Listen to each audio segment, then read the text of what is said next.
सोचो एक सीन। तुम एक लड़की को डेट कर रहे हो जो दिखने में लाजवाब है, स्मार्ट है, मजाकिया है, और जब भी वो कहीं जाती है हर मर्द की नजर उसी पर होती है। तुम उसे वैसे ट्रीट कर रहे हो जैसे कोई रानी को करता है।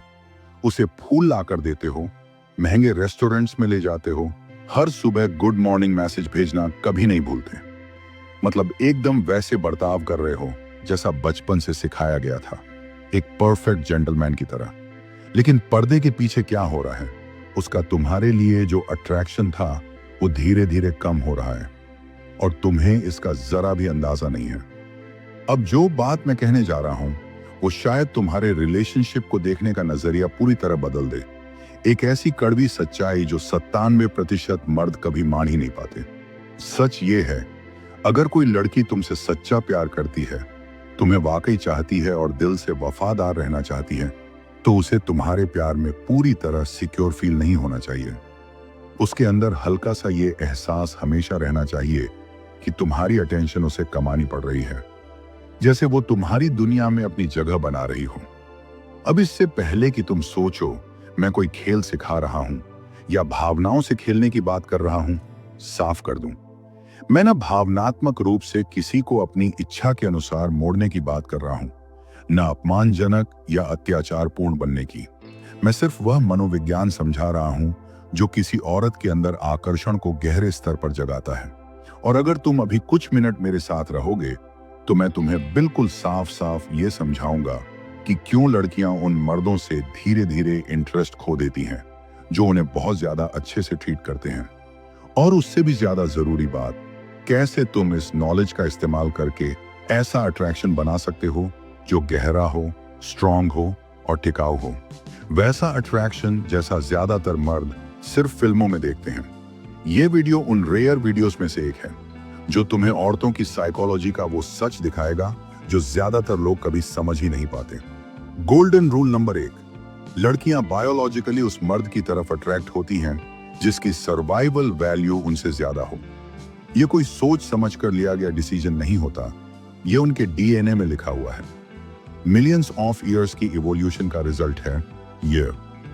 हमारे एंसेस्टर्स के टाइम में वो औरतें ज्यादा जिंदा रहीं जिन्होंने ऐसे मर्द को चुना जिसके पास ताकत थी, रिसोर्सेज थे और समाज में स्टेटस था। और जो लड़कियां उन अच्छे लड़कों के साथ रहीं जो हर दिन उन्हें फूल दिया करते थे, उनका जेनेटिक लाइन वहीं खत्म हो गया। क्यों? क्योंकि वो नाइस गाय उन्हें दुश्मन ट्राइब से नहीं बचा पाया, सर्दियों में खाना नहीं जुटा पाया और मुश्किल वक्त में उन्हें सेफ नहीं रख पाया। अब सुनो, जिस बायोलॉजिकल सिस्टम की बात हो रही है उसे कहते हैं हाइपरगमी। और ये आज भी साइलेंटली एक्टिव है हर औरत के दिमाग में। चाहे आज ग्रोसरी स्टोर्स हों, सिक्योरिटी सिस्टम्स हों या लॉ बन चुके हों, लेकिन उसके दिमाग का जो कोर सॉफ्टवेयर है ना, वह अभी भी उसी जंगल वाले टाइम से चल रहा है। अब असली बात, जब कोई लड़की किसी मर्द को ऐसा परसीव करती है कि उसकी वैल्यू या तो बराबर है या कम है, तो उसके अंदर अट्रैक्शन लिटरली बंद हो जाती है। क्यों? क्योंकि हजारों सालों तक औरतों को बहुत केयरफुल रहना पड़ता था कि वह किस मर्द के साथ बच्चा करें। प्रेगनेंसी के 9 महीने, फिर बच्चे को पालना, इन सब में इतना टाइम और एनर्जी लगता था कि अगर मर्द गलत निकला तो उसकी और बच्चे की दोनों की जान जा सकती थी। इसलिए नेचर ने उसके अंदर एक इंस्टिंक्ट डाली कि वो सिर्फ उसी मर्द की तरफ अट्रैक्ट हो जिसमें सुपीरियर जीन्स हो, रिसोर्सेज हो और प्रोटेक्ट करने की कैपेसिटी हो। और यही इंस्टिंक्ट आज भी क्वाइटली एक्टिव है हर इंटरेक्शन में।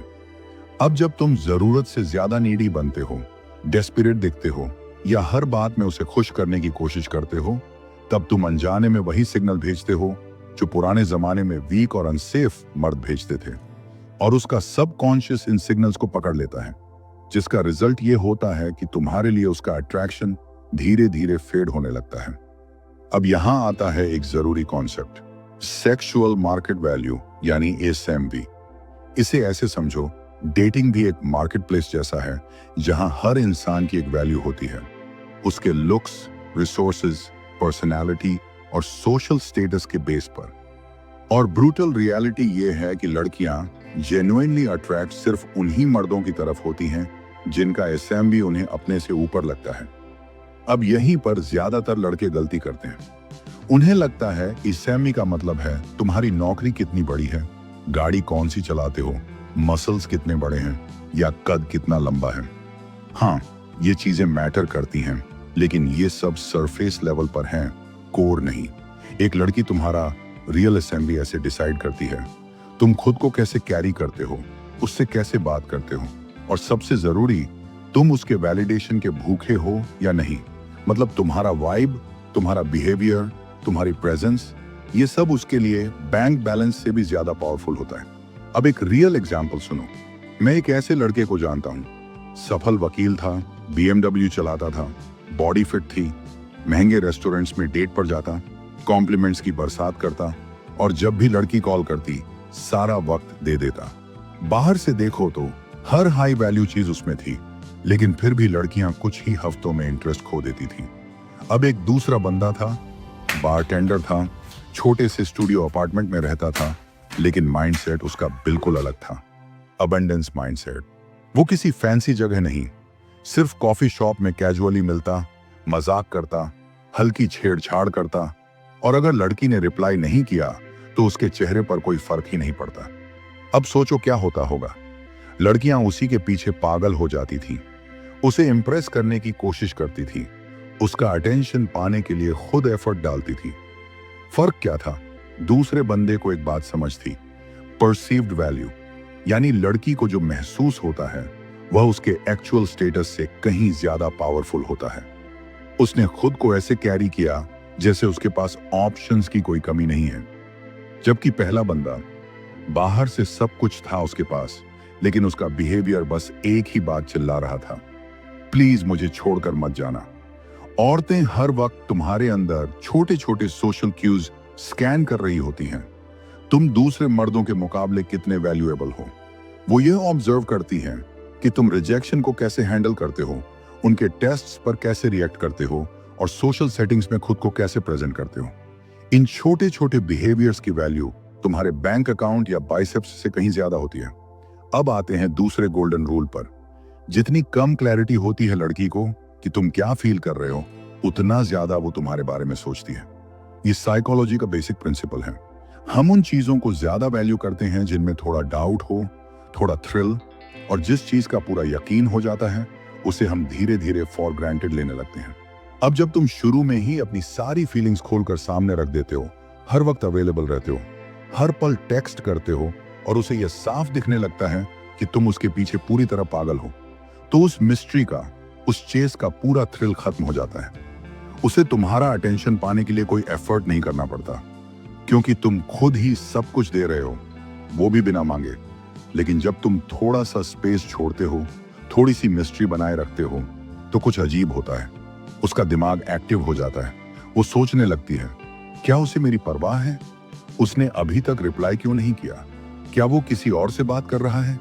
वो अभी क्या कर रहा होगा? यही मानसिक व्यवसाय औरत की आकर्षण का सबसे गहरा बीज होता है। चलो इसे एक दृश्य से समझते हैं। मान लो तुम किसी सामाजिक कार्यक्रम में गए, वहां किसी लड़की से बात होती है, केमिस्ट्री बनती है, नंबर एक्सचेंज होता है। अब टिपिकल लड़का क्या करता है? अगले ही दिन मैसेज कर देता है, कल तुमसे मिलकर बहुत अच्छा लगा, तुम बहुत अमेजिंग हो, कब मिलोगे फिर? एक ही मैसेज में पूरा एक्साइटमेंट, पूरी तारीफ और अपनी सारी फीलिंग्स खोलकर रख देता है। अब वही लड़का जो ये गेम समझता है, इंटरेस्ट कंसीलमेंट जानता है, वो क्या करेगा? वो कुछ दिन वेट करेगा, फिर एक सिंपल साफ मैसेज भेजेगा, कॉफी ट्यूसडे 3 बजे। ना ज्यादा इमोशन, ना कोई ओवर द टॉप कॉम्प्लीमेंट, बस एक सीधा सा इनवाइट। ये दिखाता है कि इंटरेस्ट है, लेकिन साथ ही वो डेस्परेट नहीं लग रहा। अब पीछे जो साइकोलॉजी चल रही है वो काफी डीप है। इसे कहते हैं इंटरमिटेंट रीइंफोर्समेंट। हमारा दिमाग ऐसे ही काम करता है। अगर हमें कोई चीज हर बार प्रिडिक्टेबली मिलने लगे तो धीरे धीरे हम उसे नॉर्मल मानने लगते हैं, फिर एक्साइटमेंट खत्म हो जाती है। लेकिन अगर वही चीज कभी मिले, कभी ना मिले, तो दिमाग उसी चीज के पीछे ऑब्सेसिव हो जाता है। तुम्हारा अटेंशन भी वैसे ही काम करता है। अगर तुम हर दिन हर वक्त लड़की को अटेंशन देते रहोगे तो वह प्रेडिक्टेबल बन जाता है, और जब कुछ प्रेडिक्ट हो जाए तो उसकी वैल्यू गिरने लगती है। लेकिन जब अटेंशन कभी कभी मिले, रैंडम मिले, अनएक्सपेक्टेड मिले, तो लड़की का दिमाग उसी अटेंशन के पीछे भागने लगता है। वह सोचती है, अब मिलेगा या नहीं, कब रिप्लाई करेगा, क्या मैं अब भी स्पेशल हूं? यही लूप उसके दिमाग में तुम्हें लेकर एक धीमा लेकिन गहरा ऑब्सेशन पैदा करता है। अब इसे ऐसे समझो, तुम्हारी अटेंशन और वैलिडेशन एक करेंसी है। जैसे पैसों की वैल्यू इस बात पर होती है कि वो कितने रेयर हैं, वैसे ही तुम्हारे वैलिडेशन की भी वैल्यू तभी होती है जब वो हर किसी को नहीं मिलता। जब कोई चीज आसानी से मिल जाए तो उसका असर भी उतना गहरा नहीं होता। तुम हर बार उसे फ्री में वैलिडेशन देते हो, हर कॉम्प्लीमेंट, हर वाव तू तो कमाल है, तो वो करेंसी सस्ती लगने लगती है और रिस्पेक्ट धीरे धीरे मिटने लगती है। लेकिन जब वही वैलिडेशन अर्न करने लायक बनती है तो उसकी कीमत अचानक बढ़ जाती है। अब ज्यादातर मर्द क्या करते हैं, वो तो पूरा इमोशनल बजट पहले हफ्ते में ही उड़ा देते हैं। हर बात पे हाँ, हर बात पर अग्री, हर बार ये जताना कि तू अब तक की सबसे खास लड़की है। उन्हें यह समझ नहीं आता कि वो अपनी सारी साइकोलॉजिकल वैल्यू उसी पहले हफ्ते में ही जला चुके होते हैं। औरतें बहुत जल्दी समझ जाती हैं कि तुम इमोशनली कहां खड़े हो। तुमने भले आई लव यू ना कहा हो, लेकिन तुम्हारा हर एक्शन बोल देता है। तुरंत रिप्लाई करना, उसका नाम आते ही चेहरे पर चमक आ जाना, अपनी प्रायोरिटी सिर्फ उसकी एक स्माइल पर बदल देना, यह सब साफ साफ दिखा देता है कि तुम पूरी तरह इन्वेस्टेड हो। लेकिन यहीं पर धोखा है। लड़कियों को स्पेशल फील करना अच्छा लगता है, लेकिन जब वो फीलिंग खुद कमाती हैं, तभी उसका असली मैजिक होता है। जब तुम हर बात पर वैलिडेशन फेंकने लगते हो, तू बहुत सुंदर है, तू बहुत समझदार है, तो वो बातें धीरे धीरे चीप लगने लगती हैं। अब सुनो, मैं एक बंदे को जानता हूं जो एक सुपर मॉडल को डेट कर रहा था। अब उस लड़की की खूबसूरती ऐसी थी कि हर लड़का उसकी तारीफों में गिरा पड़ता था। लेकिन यह बंदा बाकी सबसे अलग था। वो हर वक्त उसके लुक्स की तारीफ नहीं करता था, बल्कि जब वो कोई स्मार्ट बात करती तो उसकी इंटेलिजेंस की तारीफ करता। जब वो जेन्युइनली हंसाती तो कहता, तू सीरियसली फनी है। मतलब वैलिडेशन कंडीशनली देता था, उसके बिहेवियर के बेस पर, ना कि सिर्फ उसके लुक्स पर। और यही चीज उस लड़की को उस वैलिडेशन की भूख में डाल देती थी। क्यों? क्योंकि अब उसे लगता था मुझे इसे अर्न करना पड़ेगा। यही साइकोलॉजी है। अब असली खेल वहीं से शुरू होता है। जैसे ही तुम प्रेडिक्टेबल बनते हो, गेम वहीं खत्म हो जाता है। अगर उसे पहले से पता है तुम क्या मैसेज करोगे, कब कॉल करोगे, कहां ले जाओगे, तो तुम एक खुली हुई किताब जैसे लगने लगते हो। और जब तुम्हें पूरी तरह समझ लेती है तो तुम्हें फील करना बंद कर देती है। ना एक्साइटमेंट बचती है, ना दिलचस्पी। और जब एक औरत तुम्हारे बारे में मेंटल एनर्जी लगाना छोड़ देती है तो अट्रैक्शन भी धीरे धीरे मरने लगता है। अब समझ आया कि बैड बॉय वाली इमेज क्यों काम करती है। लड़कियां उन लड़कों के पीछे नहीं भागती जो उन्हें बुरा ट्रीट करते हैं, बल्कि उन लड़कों की तरफ खींचती हैं जो प्रेडिक्टेबल नहीं होते, जो हर बार वही नाइस गाय वाला सेफ गेम नहीं खेलते। अब सुनो एक बात जो शायद थोड़ी कड़वी लगे। लड़कियां तुम्हारी कैपेबिलिटी नहीं, तुम्हारा इंटरेस्ट लेवल टेस्ट करती हैं। ज्यादातर लड़के सोचते हैं कि वो देख रही है कि मैं कितना मैच्योर हूं, क्या मैं उसका एटीट्यूड संभाल सकता हूं। लेकिन असल में वो बस देख रही होती है कि उसे लेकर तुम कितने इन्वेस्टेड हो। जब वो कोल्ड बिहेव करती है, जब वो जानबूझकर किसी और लड़के का जिक्र करती है, जब वो तुम्हारे एफर्ट्स को इग्नोर करती है, वो सब कुछ एक टेस्ट होता है। वो देख रही होती है तू मेरे वैलिडेशन के पीछे भागेगा या नहीं। और जैसे ही तुम उस ट्रैप में गिरते हो, जैसे ही तुम फौरन उसकी अटेंशन वापस पाने की कोशिश करते हो, गेम वहीं पर शिफ्ट हो जाता है। जब तुम उसके सामने ये सिग्नल देते हो कि तू मेरी जिंदगी की आखिरी उम्मीद है, तो तुम खुद अपनी वैल्यू गिरा रहे होते हो और वहीं से पावर डायनामिक परमानेंटली शिफ्ट हो जाता है। कुछ बातें औरतें खुद कॉन्शियसली नहीं समझ पाती, क्योंकि वो डिसीजन सोच से नहीं, फीलिंग्स से लेती हैं। उनके कुछ बिहेवियर्स ऊपर से देखो तो नॉर्मल लगते हैं, लेकिन असल में वो उनके अंदर बैठी एक बायोलॉजिकल स्कैनिंग मशीन का हिस्सा होते हैं। वो तुम्हें टेस्ट कर रही होती है, ये देखने के लिए कि क्या ये बंदा सच में उस लायक है या बस दिखावा कर रहा है। और अगर तुम हर बार इन टेस्ट्स में स्टेबल रहते हो, रिएक्ट नहीं करते, अपना इमोशनल फ्रेम मेंटेन रखते हो, तो तुम्हारे अंदर से एक साफ सिग्नल जाता है, मुझे तेरी अप्रूवल की जरूरत नहीं है, मैं पहले से ही पूरा हूं। और यही सिग्नल उसकी बॉडी को टर्न ऑन करता है। उसकी बायोलॉजी विस्पर करती है, हाँ, इस आदमी के अंदर स्ट्रॉन्ग जीन्स हैं, इसके साथ बच्चे पैदा किए जा सकते हैं। लेकिन जैसे ही उसकी बॉडी ये फील करती है कि तू उससे कम वैल्यू पर है, तो उसका सिस्टम बिना किसी कॉन्शियस अवेयरनेस के तुम्हें रिजेक्ट करना शुरू कर देता है। उसका दिमाग सिग्नल भेजता है, ये मर्द कमजोर है, ये मेरी सेफ्टी का भरोसेमंद सोर्स नहीं है। और उसका असर ये होता है कि उसका सेक्सुअल इंटरेस्ट धीरे धीरे गायब होने लगता है। वो तुम्हारी बातों से इरिटेट होने लगती है और उसे लगता है कुछ तो गड़बड़ है इस रिलेशनशिप में। अब बंदा कंफ्यूज हो जाता है, शायद अब वो मुझसे प्यार नहीं करती, लेकिन असली वजह यह होती है वो अभी भी केयर कर सकती है, लेकिन उसकी बायोलॉजी कह रही है इससे बच्चे मत पैदा करना, ये वीक है। क्यों? क्योंकि तुम अब वो मैस्कुलिन एनर्जी नहीं दे पा रहे जिसकी उसे अंदर से क्रेविंग होती है। उसका सबकॉन्शियस सोचता है, अगर यह मेरे खिलाफ भी नहीं खड़ा हो सकता तो मेरे लिए क्या खड़ा होगा। यही वह पल होता है जहां अट्रैक्शन मर जाता है। लेकिन अब अगर यह बैलेंस ठीक रहता है, अगर वह फील करती है कि तुम्हें खो सकती है, तो उसका बिहेवियर खुद ब खुद बदल जाता है। अक्सर लड़कियां उन लड़कों के पीछे पागल होती हैं जो उन्हें सबसे ज्यादा नजरअंदाज करते हैं, और जो लड़के उन्हें लगातार अटेंशन देते हैं, प्यार जताते हैं, लॉयल्टी दिखाते हैं, उन्हीं को वह सबसे जल्दी छोड़ देती हैं। अब बात सीधी है, लड़कियों को बुरा बर्ताव पसंद नहीं है, पर जो लड़के ऐसा करते हैं वो सबकॉन्शियसली हाई वैल्यू सिग्नल करते हैं।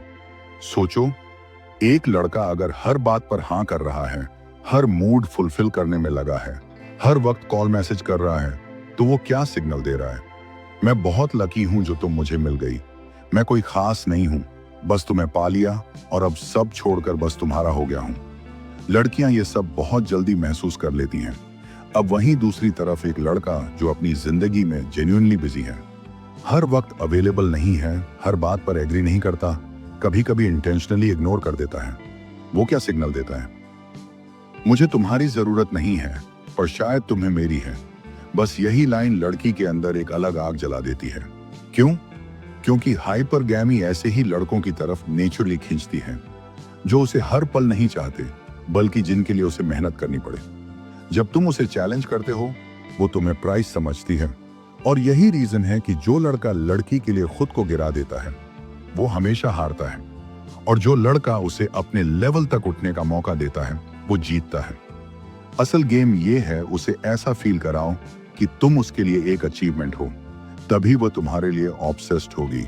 अगर कोई लड़का बस उसे अच्छा फील करवा रहा है, वो इवेंचुअली उसे छोड़ देगी। लेकिन जो लड़का उसे बेटर बनने के लिए पुश करता है, वो उसी से जेन्युइनली प्यार कर बैठेगी। क्यों? क्योंकि लड़की को मर्द नहीं चाहिए, उसे चाहिए वो फीलिंग जो मर्द उसके पास रहकर उसे देता है। और उसी फीलिंग से डिसाइड होता है वो तुम्हें छोड़ देगी या तुम्हारे लिए पागल हो जाएगी। क्योंकि लड़की का दिमाग लॉजिक से नहीं, इमोशन से चलता है। अगर उस मोमेंट पर उसके अंदर से सिग्नल आ रहा है कि इस लड़के को मैसेज करो, बात करो, तो वो करेगी। पर अगर उसी वक्त उसके इमोशंस कह रहे हैं ये बंदा अब बोरिंग लग रहा है, इसमें अब कोई थ्रिल नहीं बचा, तो वो दूर हो जाएगी। यहीं से असली गेम शुरू होता है। तुम्हें ऐसा फील कराना है कि वह तुम्हारी अटेंशन अर्न कर रही है, लेकिन साथ ही ये भी लगे कि तुम पूरी तरह अनरीचेबल नहीं हो। मतलब चैलेंज प्लस होप, इस दोनों के बीच का एक डेलिकेट बैलेंस मेंटेन करना है। अब असली सवाल, किसी मर्द की सबसे अट्रैक्टिव क्वालिटी क्या होती है? Genuine abundance. मतलब वो स्टेट ऑफ माइंड जहां तुम्हें किसी एक औरत की जरूरत नहीं लगती, ना वैलिडेशन के लिए, ना आइडेंटिटी के लिए, ना प्यार के लिए। इसका ये मतलब नहीं कि तुम्हारे पास 10 और 18 होनी चाहिए। मतलब ये है कि तुम्हारे अंदर वो क्लैरिटी होनी चाहिए कि अगर ये चली भी गई तो भी मैं पूरा हूं। जब तुम इस माइंडसेट में ऑपरेट करते हो, तब तुम खुद सही चीजें करने लगते हो। तुम चस नहीं करते, तुम ओवर इन्वेस्ट नहीं करते, तुम अपना सेल्फ रिस्पेक्ट गिरवी नहीं रखते सिर्फ इसलिए कि कोई इंप्रेस हो जाए। तुम रिस्पेक्ट इसलिए देते हो क्योंकि तुम देना चाहते हो, ना कि इसलिए कि कहीं वह चली ना जाए। यही माइंडसेट सबसे ज्यादा अट्रैक्टिव बनता है, क्योंकि ये रेयर है, क्योंकि ज्यादातर लड़के स्कैर्सिटी में जी रहे हैं। उन्हें लगता है बस किसी तरह यह लड़की मिली है, अब इसे खोया तो मैं अकेला रह जाऊंगा, और इसी सोच में वह अपनी पूरी आइडेंटिटी खो देते हैं। पर एक मर्द जो जेन्युइनली अबंडेंट है, वह खुद सिलेक्ट करता है कि कौन उसकी एनर्जी और अटेंशन के लायक है। अब देखो, जब तुम अपने इंटरेस्ट को कंटेन करते हो, हर चीज सीधे सपाट एक्सप्रेस नहीं करते, थोड़ी मिस्ट्री रख लेते हो, तभी तुम बैड बॉय लगते हो, तभी अट्रैक्शन बनती है। कभी कभी 2-3 मैसेजेस का जवाब नहीं देना भी तुम्हें ज्यादा अट्रैक्टिव बना देता है, बिना किसी ड्रामा या शो ऑफ के। क्यों? क्योंकि गेम दिखावा करने का नहीं है। गेम है छोटे छोटे बिहेवियर ट्रिक्स का, जो तुम्हें नेचुरली हाई वैल्यू बनाते हैं। लड़कियां नेचुरली उनकी तरफ खींचती हैं जो लीड कर सकें, फैसले ले सकें और जिम्मेदारी उठा सकें। लेकिन अगर तुम हर चीज में उसकी अप्रूवल मांगते हो, हर बार पूछते हो क्या करें, ठीक है ना, तुम क्या चाहती हो, तो तुम अपनी मैस्कुलिन पावर धीरे धीरे खो देते हो।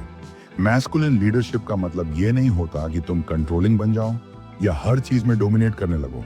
असल में इसका मतलब है तुम क्लियर हो, कॉन्फिडेंट हो और जब जरूरत पड़े तो तुम जिम्मेदारी लेने के लिए तैयार हो।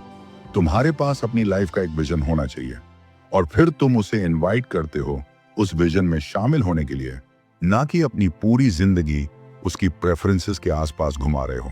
जैसे हर बार ये पूछने की जगह कि आज क्या करना है, तुम कॉमनली बोलते हो आज रात हम वो नया इटालियन रेस्टोरेंट ट्राई करेंगे डाउनटाउन में। ये ठीक है तुम्हारे लिए? पूछने की जरूरत नहीं, तुम बस साफ साफ ग्राउंडेड एनर्जी में कहते हो यही हम कर रहे हैं। ये डोमिनेशन नहीं है, ये डिसाइसिवनेस है। और जब तुम कॉन्फिडेंटली लीड करते हो तब तुम इनडायरेक्टली उसे ये परमिशन दे देते हो कि वो रिलैक्स कर सकती है, वो ट्रस्ट कर सकती है, क्योंकि तुम संभाल लोगे। यही होती है मैस्कुलिन लीडरशिप। अब रिलेशनशिप का वो हिस्सा जिसे लोग सबसे ज्यादा मिस कर जाते हैं, जिसने ज्यादा इमोशनल एनर्जी इन्वेस्ट की, उसके पास सबसे कम पावर बचती है। और ये इन्वेस्टमेंट सिर्फ प्यार या पैसे में नहीं, हर चीज में काउंट होता है। कौन ज्यादा मैसेज करता है, कौन बार बार एडजस्ट करता है, कौन ज्यादा वनरेबल बनता है, कौन हर टाइम मिलना चाहता है और कौन अपने स्टैंडर्ड्स लोअर करता है। जिसने कंसिस्टेंटली ज्यादा इन्वेस्ट किया, उसी को धीरे धीरे टेकन फॉर ग्रांटेड समझा जाता है। अट्रैक्शन की साइकोलॉजी यही कहती है, ज्यादा इन्वेस्ट करने वाला लूज करता है। और ये सिर्फ लड़कों पर लागू नहीं, लड़कियों पर भी उतना ही लागू होती है। अब इसका मतलब ये नहीं कि तुम कोल्ड बन जाओ या केयर ही ना दिखाओ। मतलब ये है तुम्हें स्मार्ट तरीके से इन्वेस्ट करना आना चाहिए। पहले सामने वाला एफर्ट करे, फिर तुम उस एनर्जी को मैच करो। तुम ही हर बार मैसेज कर रहे हो, तुम ही प्लानिंग कर रहे हो, तुम ही बार बार एडजस्ट कर रहे हो, तो याद रखो वो रिस्पेक्ट धीरे धीरे खिसकता जाएगा। जब दोनों बराबर इन्वेस्ट करते हैं तभी वैल्यू और बैलेंस बना रहता है। अब बात करते हैं फ्रेम कंट्रोल की। अगर तुम चाहते हो कि अट्रैक्शन बना रहे तो तुम्हें अपने फ्रेम की रक्षा करनी आए। फ्रेम यानी तुम्हारा पर्सपेक्टिव, तुम्हारा लेंस, जिससे तुम खुद को, इस रिलेशनशिप को और दुनिया को देखते हो। अब लड़की इस फ्रेम को टेस्ट करेगी हर बार, कभी सीधे कभी सटल तरीके से, ताकि वह यह देख सके कि क्या यह बंदा मुझे खुश करने के लिए खुद को कॉम्प्रोमाइज कर देगा। और जब तुम बार बार अपने फ्रेम पर टिके रहते हो, बिना गुस्से, बिना बहस के, तब वो तुम्हारे अंदर की स्ट्रेंथ देखती है। फिर वो ट्रस्ट करती है ये बंदा खुद को जानता है। एक मर्द को हर बात जस्टिफाई करने की जरूरत नहीं होती, उसे डिफेंड करने की जरूरत नहीं होती। वो बस कॉमनली अपने पर्सपेक्टिव पर खड़ा रहता है, क्योंकि उसे पता होता है लड़की उसे टेस्ट कर रही है, ये देखने के लिए कि क्या ये मर्द किसी भी स्टॉर्म में स्टेबल रह सकता है या नहीं। ये ईगो नहीं है, ये क्लैरिटी है। क्लैरिटी अपने प्रिंसिपल्स को लेकर, अपनी आइडेंटिटी को लेकर और इस बात को लेकर कि अप्रूवल की कोई जरूरत नहीं है। अब अनकंफर्टेबल ट्रुथ, लव और अट्रैक्शन दोनों एक ही चीज नहीं है। लव मतलब केयर, कंपैटिबिलिटी, कनेक्शन। अट्रैक्शन मतलब थ्रिल, चेस, इमोशनल इंटेंसिटी। ज्यादातर लड़के सिर्फ लव पर फोकस करते हैं, वो सपोर्ट करते हैं, कमिटेड रहते हैं, लॉयल बनते हैं, सब ठीक है। लेकिन सिर्फ लव से अट्रैक्शन नहीं टिकती। वो तुम्हें केयर कर सकती है पर तुम्हें डिजायर नहीं करेगी। वो तुम्हारे साथ रह सकती है लेकिन सिर्फ गिल्ट, हैबिट या कंफर्ट की वजह से, ना कि पैशन से। अब जो लड़के लॉन्ग टर्म पैशनेट रिलेशनशिप्स रखते हैं वो एक चीज समझते हैं, अट्रैक्शन को नर्चर करना उतना ही जरूरी है जितना लव देना। वो केयर करते हैं लेकिन थोड़े अनप्रेडिक्टेबल भी रहते हैं। वो कमिटेड होते हैं लेकिन नीडी नहीं। वो लड़की को स्पेस देते हैं लेकिन साथ में एक पुल भी बनाए रखते हैं जो उसे बार बार खींच लाता है। अब बात मैनिपुलेशन की नहीं है, बात है अंडरस्टैंडिंग की। तुम्हें यह समझना है कि फीमेल अट्रैक्शन कैसे काम करता है और फिर उस फ्लो को रेजिस्ट मत करो, उसे समझकर नेविगेट करो। अब तुम्हारे सामने दो रास्ते हैं। पुराना नाइस गाय प्लेबुक पकड़ के बैठे रहो और हर बार ये सोचते रहो कि पता नहीं लड़की का इंटरेस्ट चला क्यों गया या फिर इनकंफर्टेबल। लेकिन असली ट्रुथ्स को एक्सेप्ट करो और वो काइंड ऑफ रिलेशनशिप बिल्ड करो जो सिर्फ चलती नहीं चलती भी है। लड़की को जीतने की कोशिश मत करो, खुद उस लेवल पर जीना शुरू करो जहां उसे ये फील हो कि तुम्हें जीतना उसके लिए एक अचीवमेंट है। और जब तुम ये माइंडसेट शिफ्ट करते हो तो फर्क सिर्फ लव लाइफ में नहीं आता, फर्क आता है तुम्हारे पूरे एनर्जी, प्रेजेंस और रियलिटी में। यही है फीमेल अट्रैक्शन की असली साइकोलॉजी। इसको समझदारी से यूज करो और फिर देखो गेम कैसे तुम्हारे फेवर में पलटता है। धन्यवाद।